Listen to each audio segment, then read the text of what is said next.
Nós continuamos orando e pedindo a Ele para mudar cenários que para o homem parece impossível.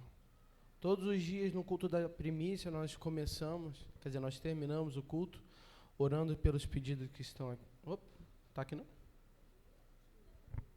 Já todos os pedidos foram resolvidos por Deus, por isso que não está aqui. Amém, irmão? Mas tinha uma caixa de pedidos aqui. Está aqui?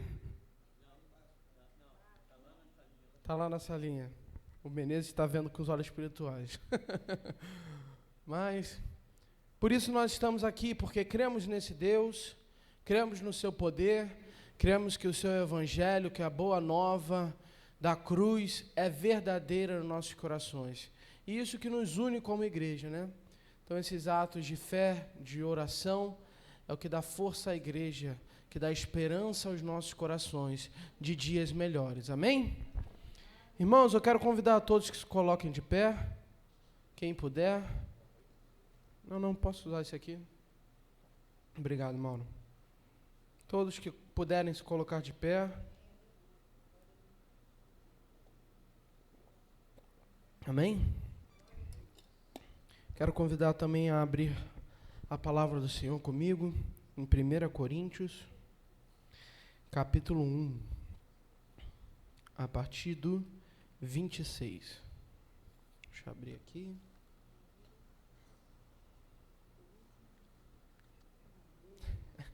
Eis que surge a caixa de pedidos. 1 Coríntios 1, 26. Todos abriram? Quem está acompanhando aqui ainda não veio para cá? Glória a Deus. Todos abriram a palavra do Senhor, amém? Amém. Agora veio. Você que veio, que todo mundo aponta assim. Já está lá. Mas antes de lermos, vamos fechar nossos olhos com a Bíblia aberta aí nas suas mãos. Curva a sua cabeça. Deus, que o Senhor seja a força, que o Senhor seja os ouvidos abertos, que o Senhor seja a minha boca a falar da tua vontade, não da minha. Pai, que o meu eu venha diminuir, que o Senhor venha crescer através de mim. Pai, mostre o quanto tu é grande, evidenciando o quanto sou pequeno, Pai. Espírito Santo de Deus, me usa no meio da tua igreja para falar da tua palavra e evidenciar a tua vontade para nós.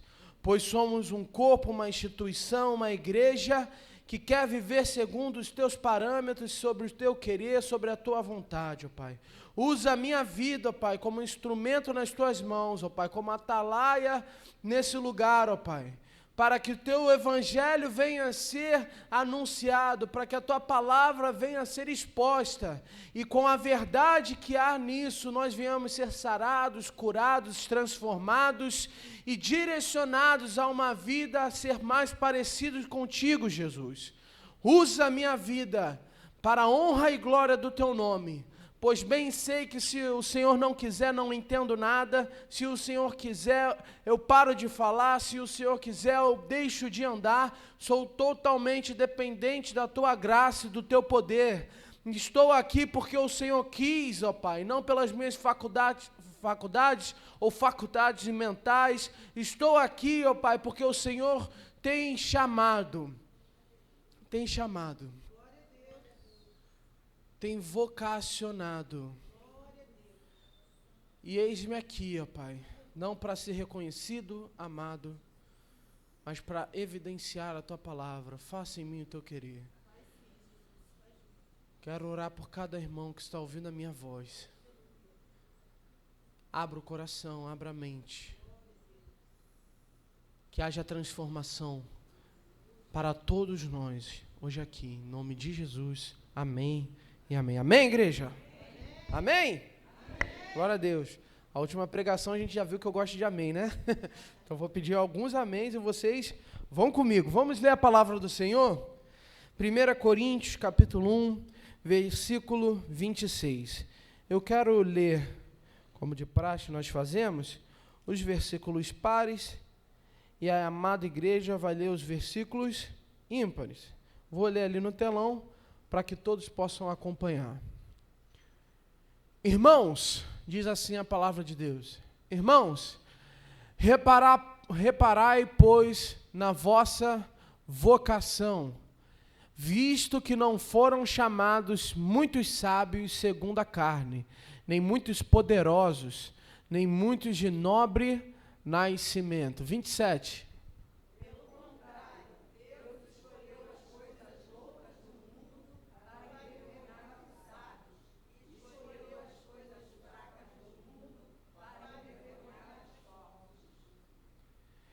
E Deus escolheu as coisas humildes do mundo, e as desprezadas, e aquelas que não são, para reduzir a nada as que são. 29.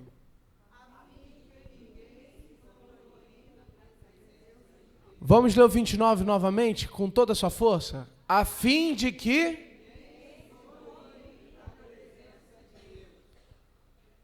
O 30. Mas vós sois dele, em Cristo Jesus, o qual se nos tornou, da parte de Deus, sabedoria e justiça e santificação e redenção para...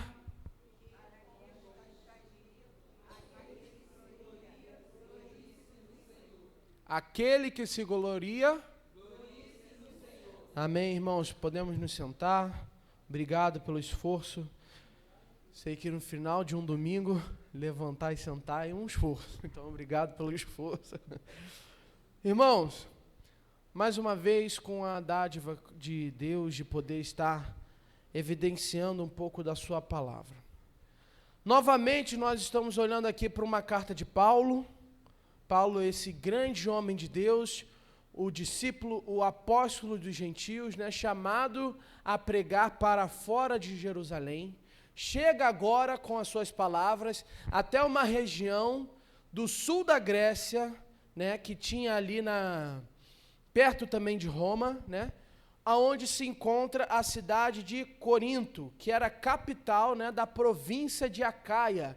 Nomes difíceis, mas o que nós precisamos entender é, ele estava perto ali do centro da intelectualidade da época, né? Ali no centro grego, romano, com os grandes pensadores daquela época. Surge em Corinto, que era a capital de uma província mais ao sul da Grécia, a igreja que Paulo está tentando tratar através dessa palavra.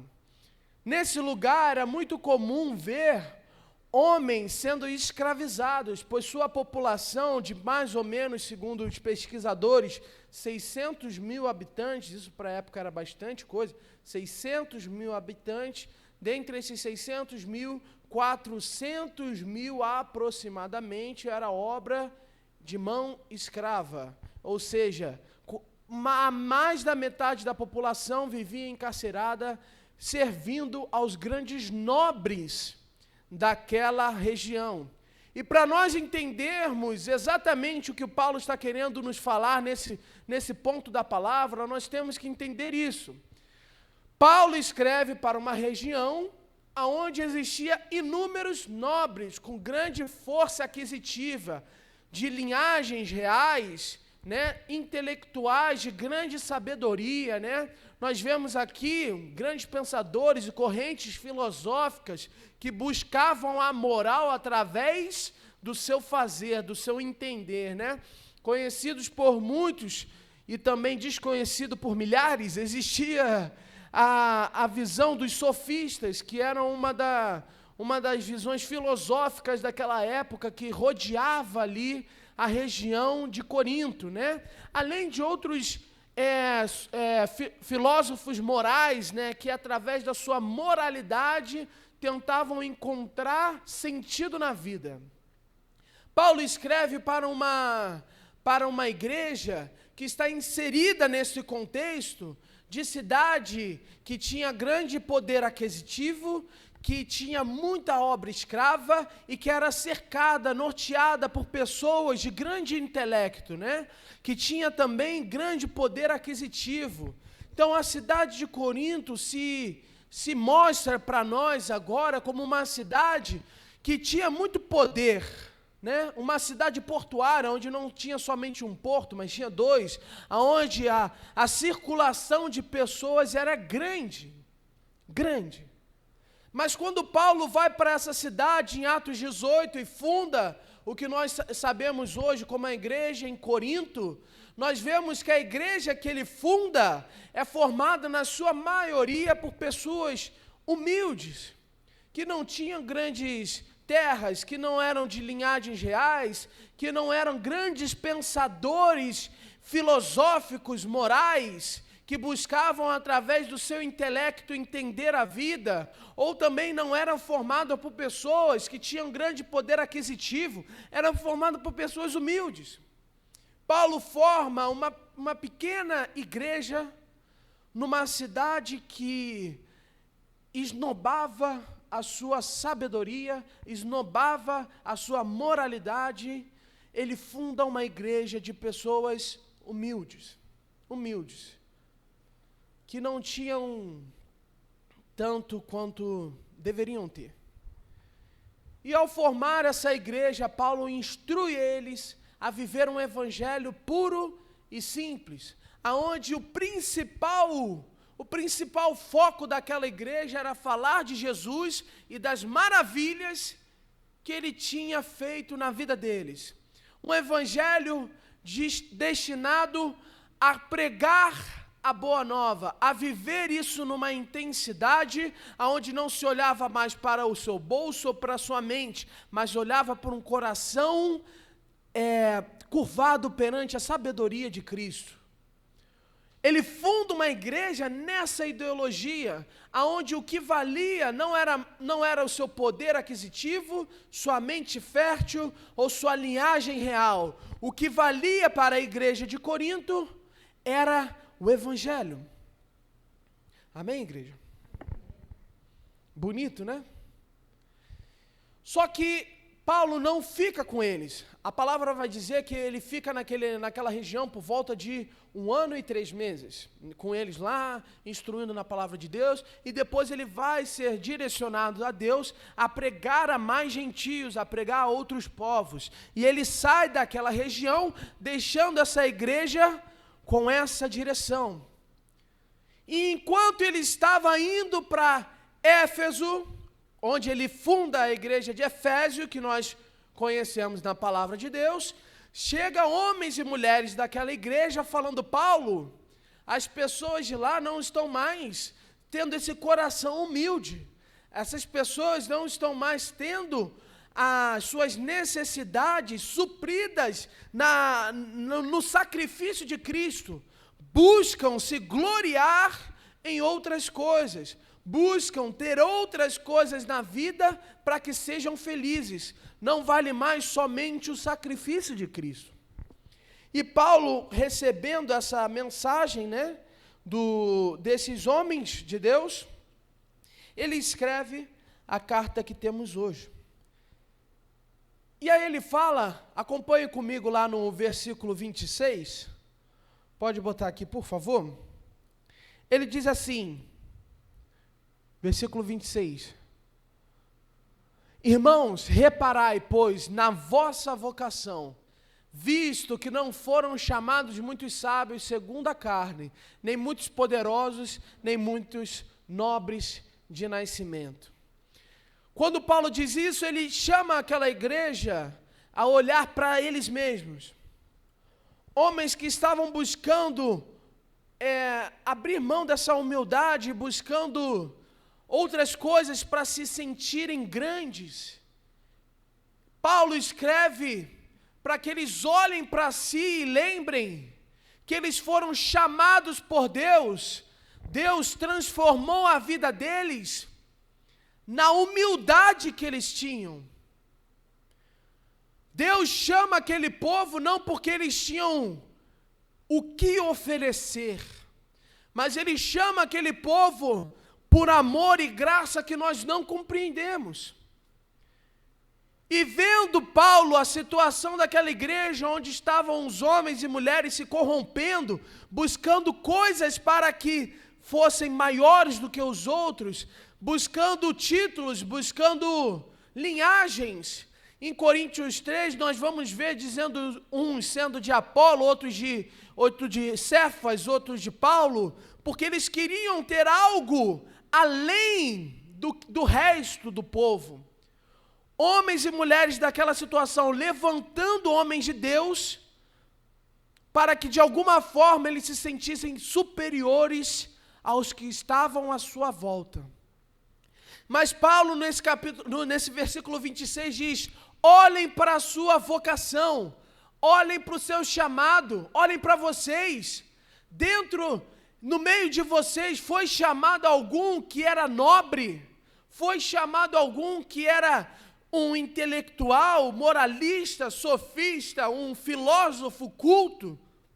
Foi chamado alguém que tinha poderes aquisitivos. Ou foi chamado pessoas simples que nada tinham a oferecer além de um coração fértil para o Evangelho.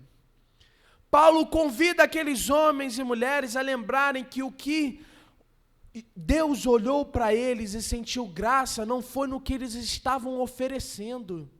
Irmãos, isso daqui é de uma profundidade tamanha. Saber que Deus nos escolheu não por quem nós somos, não pelo que nós temos, não pelo que nós podemos ter. Deus escolheu a nós, por amor. Deus escolheu a sua vida porque Ele te amou. Não porque você é sábio, não porque você é rico, não porque você é nobre, mas simplesmente Ele te amou. Quando nós esquecemos de verdades básicas do Evangelho, a tendência é nós deturparmos aquilo que nos guiava como igreja. Uma igreja unida que foi chamada na sua humildade para servir a Deus, estava sendo modificada porque os homens daquele lugar estavam buscando algo além de Cristo para se sentirem maiores do que os seus irmãos que estavam à sua volta. Estavam buscando linhagens. Eu sou de Paulo, eu sou de Apolo, eu sou de Cefas, para dizer que de alguma forma eles eram mais importantes do que os irmãos que estavam à sua volta. Homens que pararam de olhar para o sacrifício de Cristo e dizer: isso é o suficiente para a minha vida. Homens que pararam de olhar para a cruz e dizer: é para aí que eu tenho que andar. E começaram a buscar no seu dia a dia e na comunhão ali deles, algo que fizesse com que suas vidas se destacassem no meio dos seus irmãos. E quando um quer crescer, muitos têm que descer. Quando um quer se mostrar, muitos têm que eu esqueci como fala? Encolher. Muitos têm que se encolher. A igreja, e Paulo está trabalhando aqui no ego desses homens, não é um lugar para buscarmos, vangloriarmos a nós mesmos. A igreja é um lugar para sermos transformados pelo Evangelho. Entendermos que Deus nos chamou não porque eu fiz tal faculdade, eu fiz tal coisa, eu tenho tal diploma. Deus não me chamou porque eu venho de uma linhagem de pessoas ricas lá da Barra da Tijuca, não. Deus não me chamou porque eu tenho poder aquisitivo e eu vou ajudar no Evangelho. Não, Deus olhou para mim e me amou. E Ele me chamou, mesmo eu sendo pecador. Deus nos amou, mesmo quando nós não amávamos Ele ainda. Deus olhou para a nossa realidade do dia a dia, nossos pecados, nossas falhas, e Ele nos amou ao ponto de nos resgatar do lamaçal de pecado em que vivíamos. Ele nos ama antes de estarmos aqui. Que dirá agora que estamos? O seu Deus te ama, irmão. Não porque você é alguma coisa, mas porque Ele é tudo. Eu vou repetir. O nosso Deus te ama não porque você é alguma coisa, mas é porque Ele é tudo. Não é pelo que fazemos, não é pelo que eu sou, não é pelo que eu conquisto, não é pelo que eu trago à mesa, não é pela minha faculdade, não é pelo meu dinheiro. Deus me ama. Deus me amou. No estado mais podre que eu poderia estar, Deus me amou. Por isso estamos aqui, pois Deus olhou para você no seu lamaçal de pecado e ainda assim te amou. O mais rico dessa igreja, o mais sábio, nada poderia trazer a Deus para convencer Ele a amá-lo. Nada nós poderíamos entregar a Deus que convencesse Ele a nos amar. Teve que vir através dele, por ele, para nós, pois nós homens estávamos e estaremos até a volta de Cristo numa condição onde o pecado ainda destrói o nosso ser. E precisa de um olhar de Pai, de amor, para nos resgatar. Irmãos, se nós estamos aqui, não é pelas nossas forças, não é pelas nossas faculdades mentais, é porque Deus nos amou. Deus nos amou. E a igreja de Corinto estava esquecendo dessa realidade. A realidade que diz que nada chamou a atenção de Deus. Não foi um homem sábio, não foi um homem com dinheiro, não foi um homem de uma linhagem real que fez Deus olhar para aquela província da Acaia, numa cidadezinha chamada Corinto, e ter formado ali uma igreja que louvasse a Ele. Não foi por obras de homens, mas sim porque Deus os amou. Homens humildes, com certeza com escravos no meio deles, homens humildes, que viviam em uma cidade de homens poderosos, mas Deus escolheu as coisas loucas para mostrar para os sábios que de sabedoria eles não têm nada.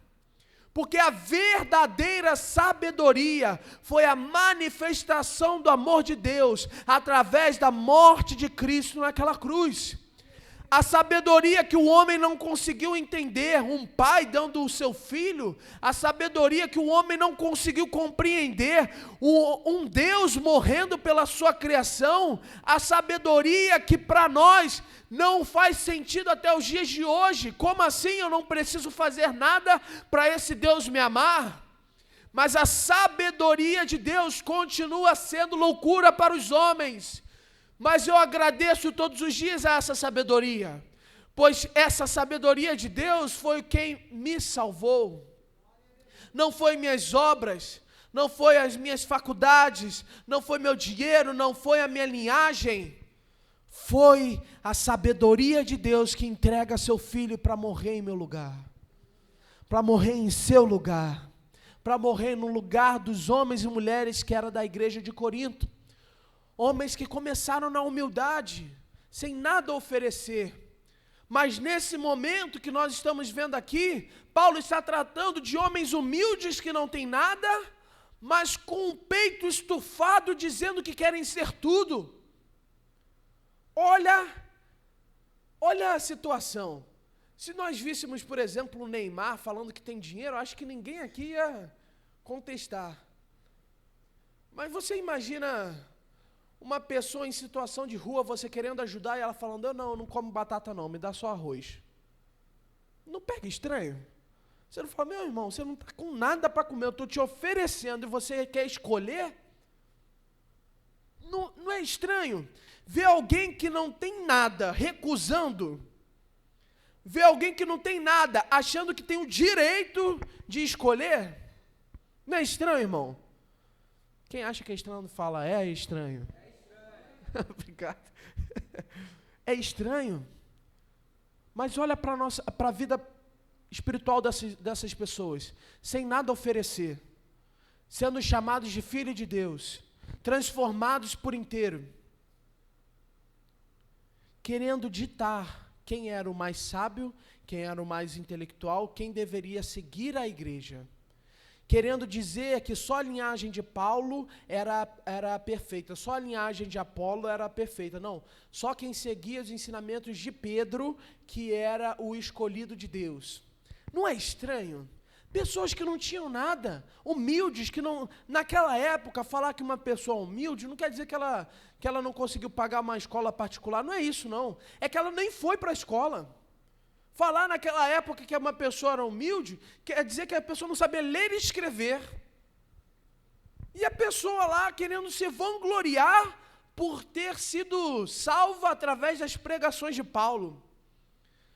Querendo se vangloriar porque se sentia mais santo do que os outros. Sabe aquela pessoa que só perdoa para se sentir mais santa do que você? Não, vou perdoar porque quem é mais santo perdoa.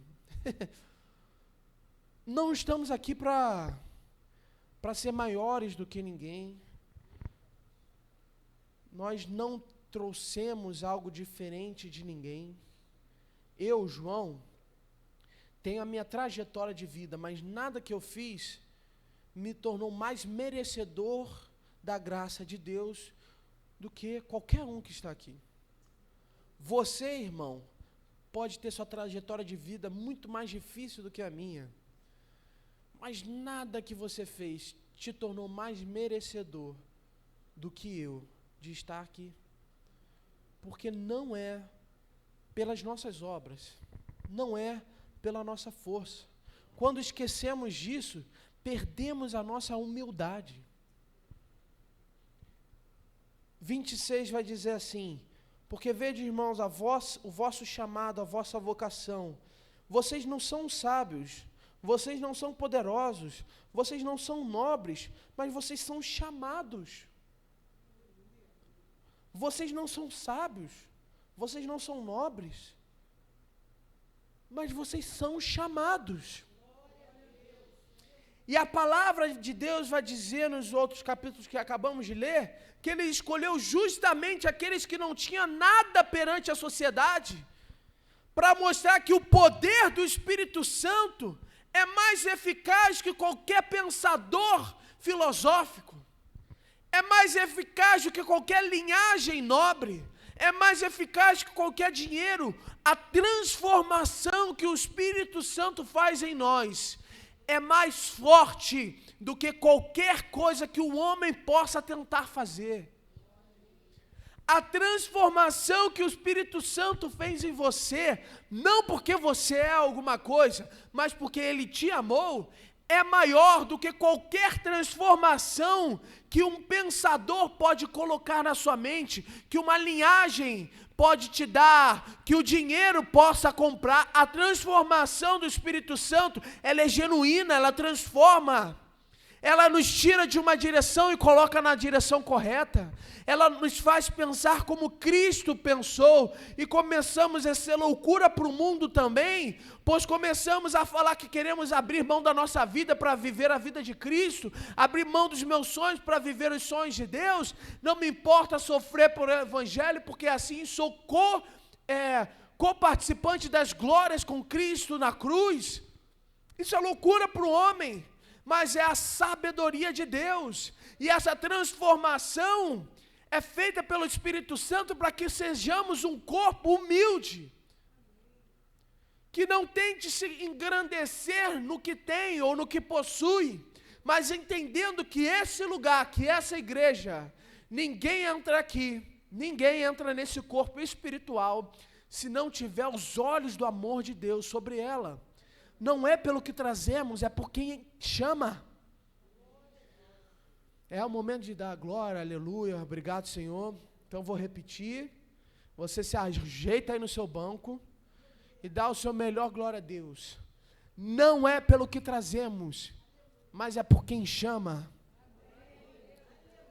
Sabe por que isso é graça?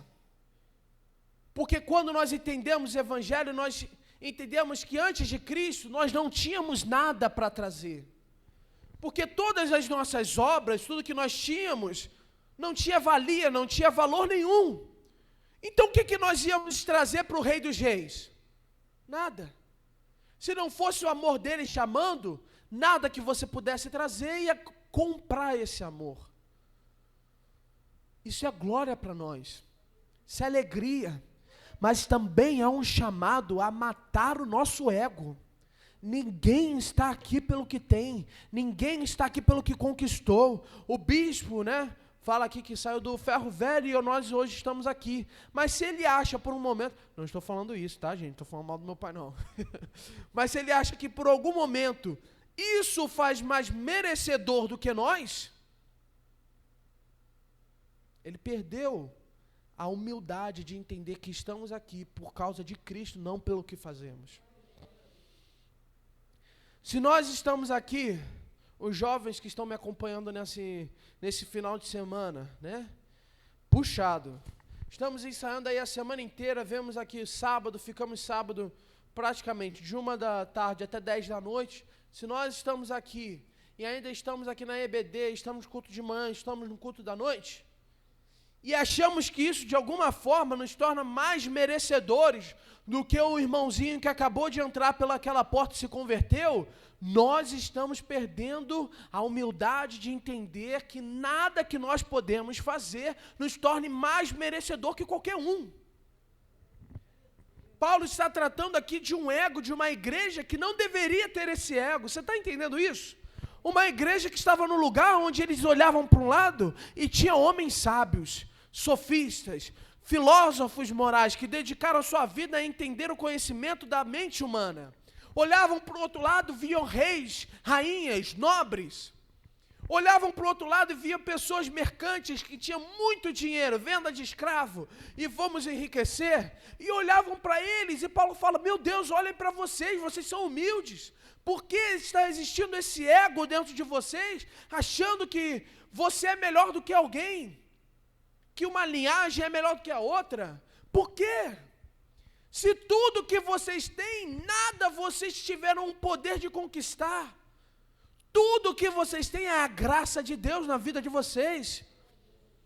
Ninguém aqui é maior do que ninguém. É uma realidade clara. E Paulo está instruindo eles a pensarem novamente nisso. Vocês não têm o poder de ter um ego grande, porque não tem o que vocês façam que os torne mais merecedor do que o seu irmão. Nós servimos porque amamos, nós discipulamos porque entendemos que é a nossa missão, mas nada nos torna mais merecedores do que do amor de Deus. Nada. Desculpa pela gaguejada, viu? Mas nada nos torna mais merecedores do amor de Deus, nada. Então, se nada nos torna superiores, da mesma forma que nada nos torna inferiores, e isso é para o seu coração, que acha que não deve estar aqui, ou que não tem a capacidade de estar no nosso meio, se nada nos torna superiores ou inferiores, se todos somos iguais, nós temos que aprender a viver assim. Olhando um para o outro, sem nos sentirmos inferiores a ele ou superiores a ele, mas entendendo que a graça que se manifestou naquela vida também é a graça que se manifesta na minha. E por isso temos vida. Como explicar se tudo que nós temos, nada conquistamos? Como entender se tudo que nos dá vida, nada conseguimos pelo nosso braço? Como entender? É a sabedoria de Deus, que pegou um homem que achava que a vida ia ser conquistada por ele, e deu o entendimento que a vida já foi conquistada na cruz e foi me ofertada de graça. Para que, como está escrito ali, no versículo 31, se puder botar ali, Gabi. para que nenhum homem se glorie em si mesmo, mas se glorie em Deus. O que isso quer dizer? Para que nenhum homem se gabe de estar aqui achando que é por ele mesmo, mas que tenha prazer em falar que está aqui, para que tenha prazer em anunciar que está aqui, pela obra de Deus na sua vida. Pela obra de Deus. Deus nos escolheu tendo nada, para mostrar que o nada com Deus é maior do que tudo sem Ele. Um teólogo muito conhecido chamado Champion, ele diz o seguinte: as riquezas materiais e sabedorias filosóficas nunca foram capazes de efetuar em um homem o que Cristo faz nos seus remidos. Nunca foi capaz. O que Cristo fez em nós, o homem não é capaz de fazer. O dinheiro não é capaz de fazer. Mas o que Ele fez em nós não foi por nós, não foi pelo que nós somos, mas sim pelo que Ele é. Não tem como nós estarmos aqui pensando que somos melhores do que alguém, ou piores do que alguém, porque o mesmo amor que se manifestou em mim, se manifestou em cada um de vocês, o que nos torna iguais. Iguais. O Senhor nos chama para essa igualdade, para essa unidade, aonde o corpo de Cristo entende que a mão não é melhor do que a cabeça não é melhor do que o pé não é melhor do que o braço, uma unidade que anda em comunhão, proclamando um só evangelho e uma só voz. Nós estamos aqui por isso. Amém, igreja? Eu quero ler de novo e você preste atenção. Veja a vossa vocação, vocês não são sábios segundo a carne, nem muitos poderosos, nem muitos nobres, mas são chamados. 27.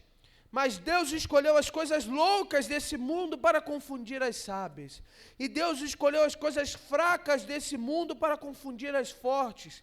Deus escolheu as coisas vis desse mundo, e as desprezíveis, e as que não são, para aniquilar as que são, para que nenhuma carne se glorie perante Ele, para que nenhum homem se glorie perante Deus. O que Ele está dizendo? Para que nenhum homem fale, eu estou aqui pelo que eu sou, pelo que eu entendi, pelo que eu conquistei, pelo que eu tenho, pelo como eu penso, para que nenhum homem se glorie perante Deus. Mas vós sois dele em Jesus Cristo, o qual para nós foi feito por Deus sabedoria e justiça e santificação e redenção, para que, como está escrito, aquele que se glorie, glorie-se no Senhor, pois não é nós que fazemos, mas o Senhor.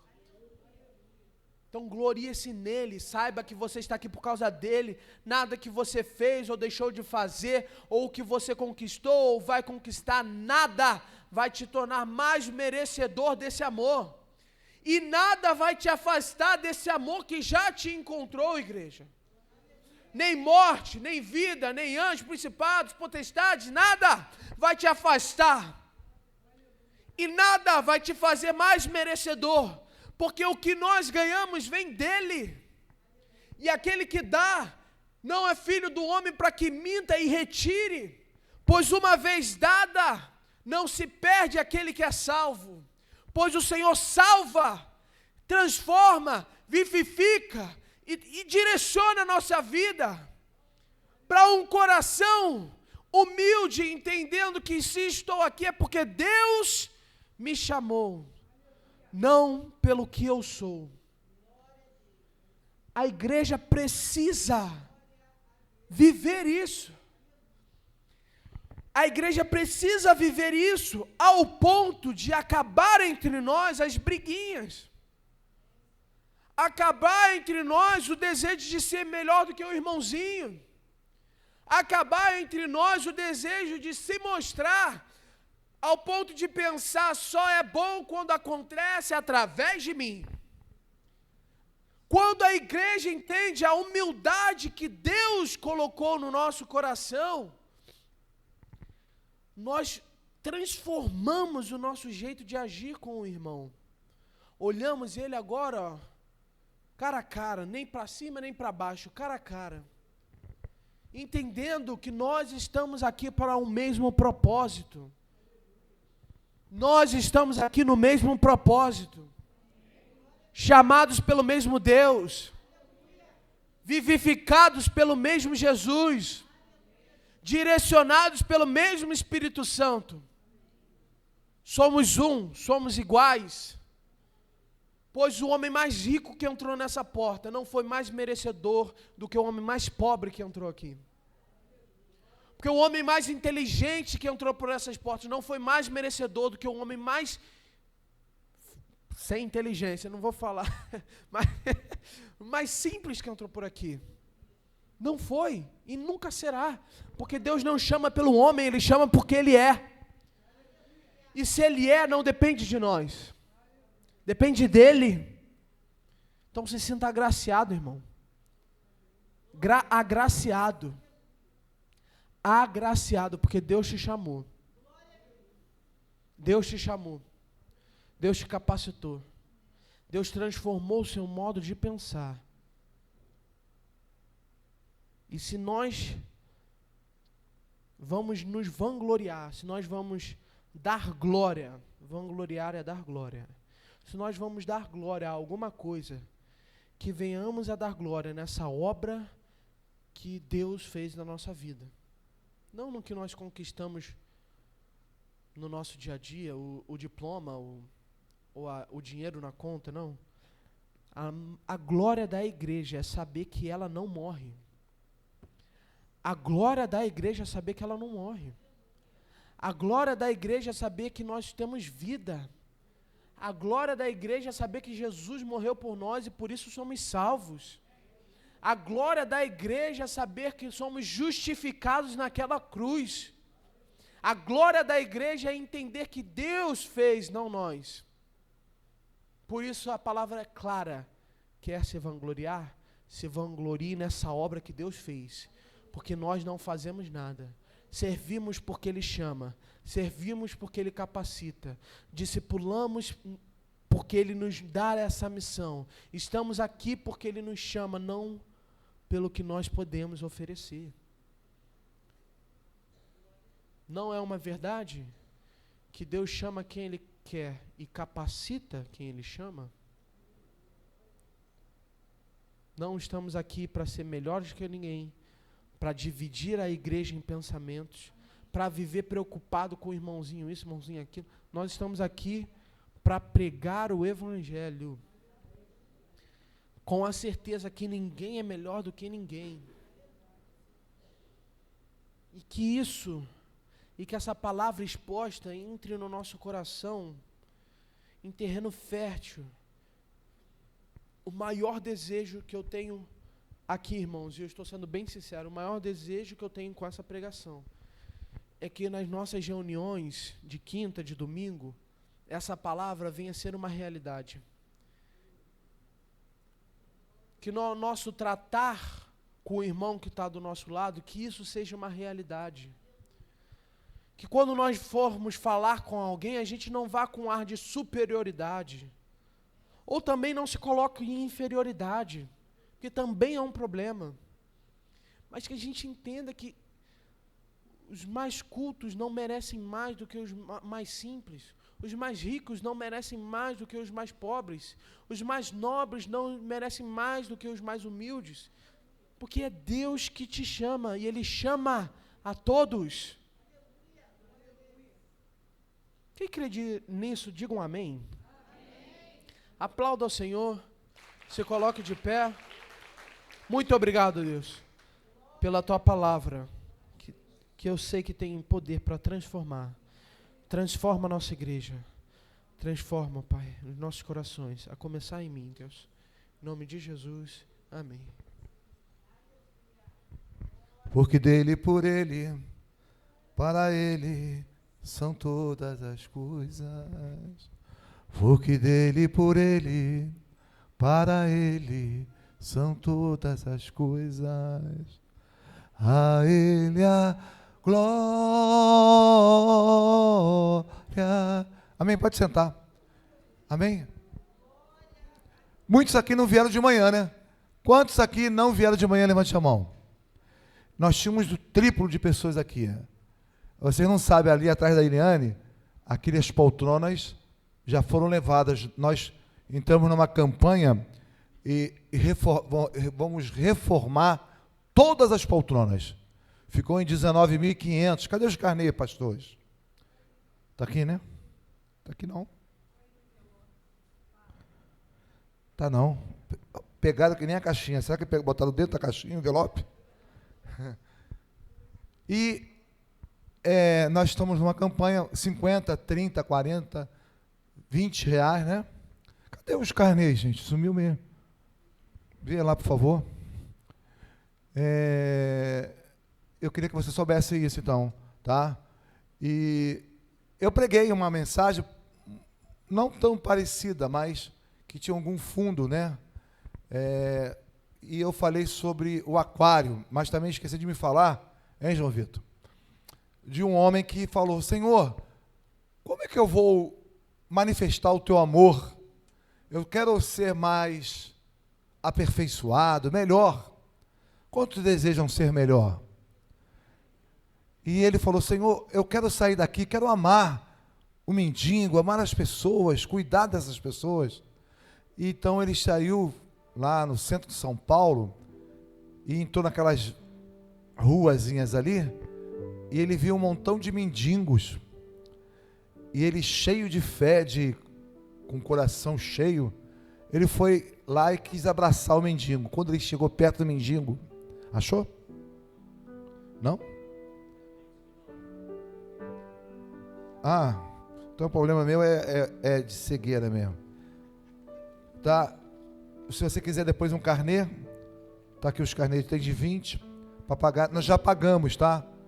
Já pagamos 19.500 e pagamos no cartão. Nós vamos pagar 5.000 e pouco por parcelas. Se você puder nos ajudar, todas as poltronas. Tem poltrona aí que você vê que ela mexe, vai ser tudo novinha. Já começou essa parte aí. Quantas levaram? Umas 20, né? Umas 30. 5 fileiras. Então, fique ligado nesse sentido, né? Aí ele chegou, quando foi abraçar, não é o caso do Mauricinho. O Mauricinho está namorando, é perfume francês, né? É 3 banhos no dia. Mas quando ele foi abraçar o mendigo, ele não conseguiu abraçar, porque o mendigo cheirava mal, muito mal. Ele falou: meu Deus, ele se sentiu reprovado. Aí ele de novo voltou para Deus, e Deus falou: tá vendo? Se você não abrir teu coração, se eu não te capacitar, se o meu Espírito Santo não entrar no teu coração, é uma verdade. Quantos começaram a amar quando o Espírito Santo entrou na tua vida? Você pode dizer assim: levantar as suas mãos. Levanta as suas mãos se o Espírito Santo entrou. E quanto mais o Espírito Santo entra em você, mais você ama. Sabe por quê? Deus é amor. Aí Deus falou para ele: ó, meu filho, quando você veio para mim, você fedia, você era viciado, moribundo, e eu te abracei.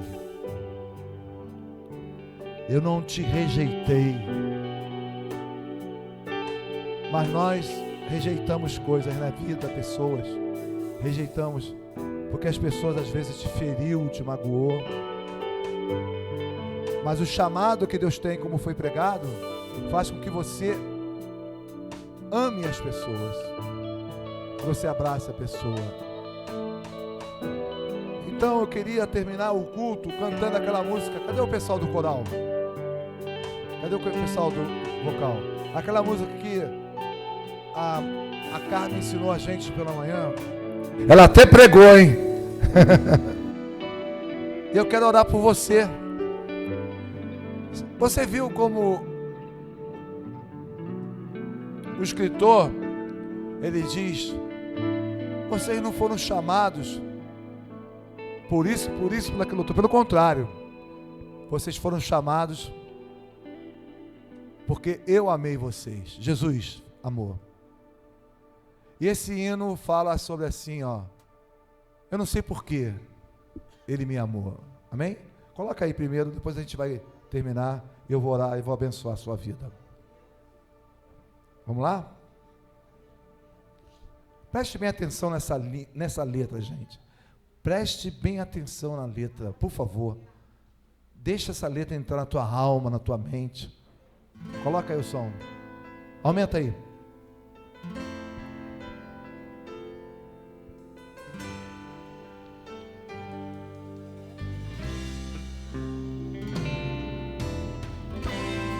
Coloca a letra.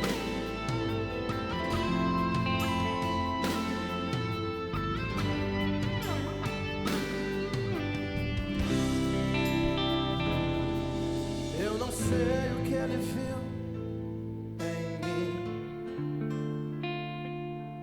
Não entendo por que me amou.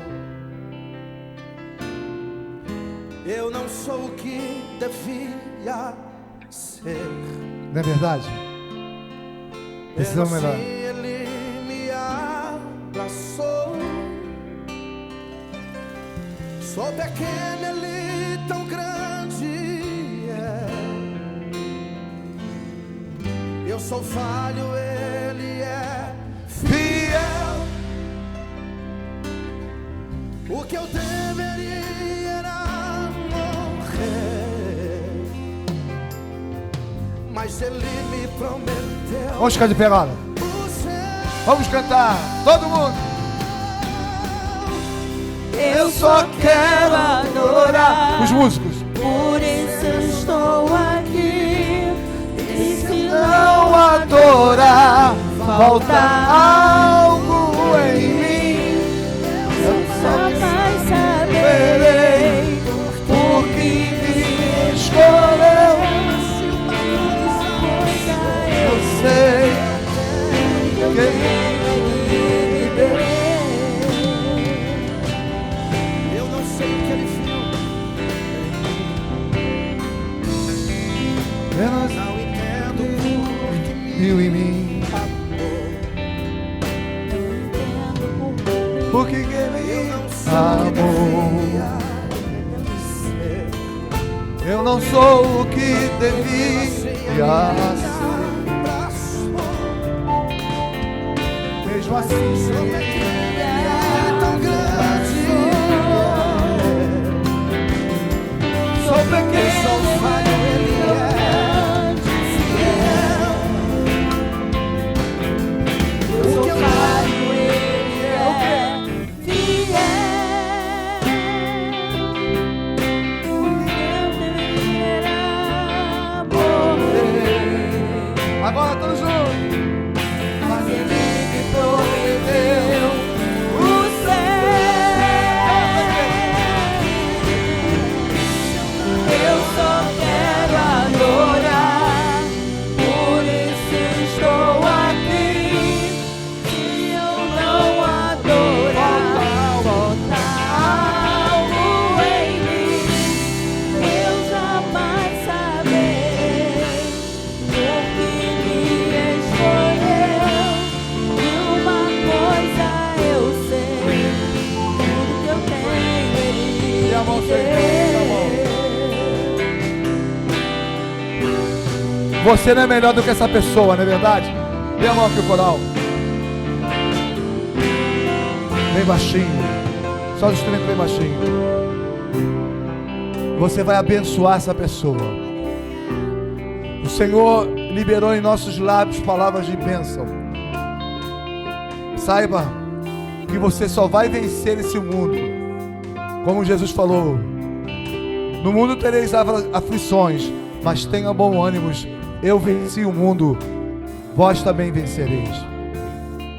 Ore para essa pessoa, diga: Senhor, somos iguais, não há ninguém melhor, melhor que eu, Senhor. E o Senhor pode nos fortificar, o Senhor pode nos renovar. Senhor, eu merecia a morte, merecia ser melhor, mas não sou. Mas pela fé eu te peço, abençoa meu irmão, a minha irmã, cada família aqui representada, Pai.